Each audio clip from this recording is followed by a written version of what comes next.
Saint-Esprit. Amen. De l'Évangile de Jésus-Christ selon saint Luc au chapitre 6, au verset 27 à 38. En ce temps-là, Jésus déclarait à ses disciples: « Je vous le dis à vous qui m'écoutez, aimez vos ennemis, faites du bien à ceux qui vous haïssent, souhaitez du bien à ceux qui vous maudissent, priez pour ceux qui vous calomnient. À celui qui te frappe sur une joue, présente l'autre joue. À celui qui te prend ton manteau, ne refuse pas ta tunique.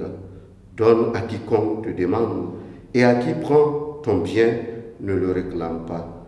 Ce que vous voulez que les autres fassent pour vous, faites-le aussi pour eux. Si vous aimez ceux qui vous aiment, quelle reconnaissance méritez-vous?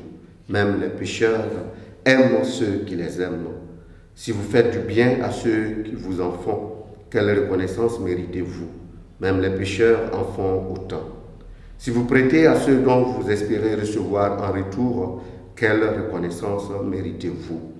Même les pécheurs prêtent aux pécheurs pour qu'on leur rende l'équivalent. Au contraire, aimez vos ennemis, faites du bien et prêtez sans rien espérer en retour. Alors votre récompense sera grande et vous serez les fils du Très-Haut, car lui, il est bon pour les ingrats et pour les méchants.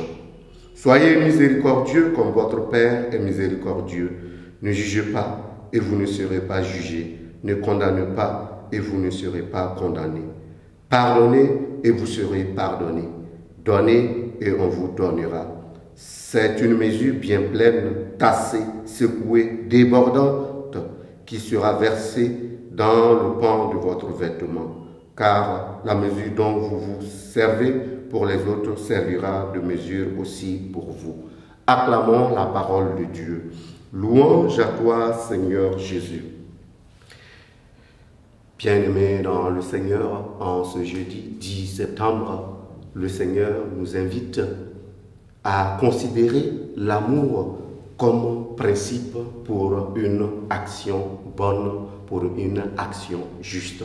Autrement dit, il n'y a que par l'amour, par la charité, qu'il nous devient possible de poser des gestes concrets sans tenir compte de celui qui est en face de nous, pour ne pas dire sans faire de ségrégation ni de discrimination entre les personnes qui nous entourent, mais être capable de dépasser les différences, être capable de faire du bien même à ceux qui nous veulent du mal. Pourquoi? Parce que nous sommes habités de l'amour de Dieu. Cet amour qui nous permet de mourir en nous-mêmes pour aller à la rencontre de Dieu. Mais il y a une chose que nous devons retenir. Certes, le Seigneur est miséricordieux et nous sommes invités à accueillir cette miséricorde. Mais en tant que chrétiens, nous devons faire attention à ne pas confondre miséricorde et médiocrité. Cette médiocrité qui consiste à ne pas chercher la conversion, cette médiocrité qui consiste à refuser la conversion en comptant seulement sur la miséricorde de Dieu. La miséricorde de Dieu nous est donnée, mais Dieu ne peut forcer notre liberté.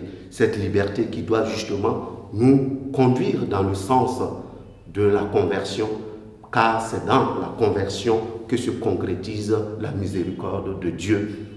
Autrement dit, la miséricorde de Dieu peut se retrouver face à un obstacle, face à un bouclier qui est celui du manque de repentir, qui est celui du manque de l'effort pour l'accueillir. Au cours de cette journée, nous allons demander au Seigneur qu'il nous aide non seulement à vivre dans son amour, cet amour qui nous rend capables de nous ouvrir aux autres, mais aussi cet amour qui nous rend capables d'accueillir sa miséricorde envers nous, mais surtout nous aide à prendre le chemin de la conversion. Loué soit Jésus-Christ.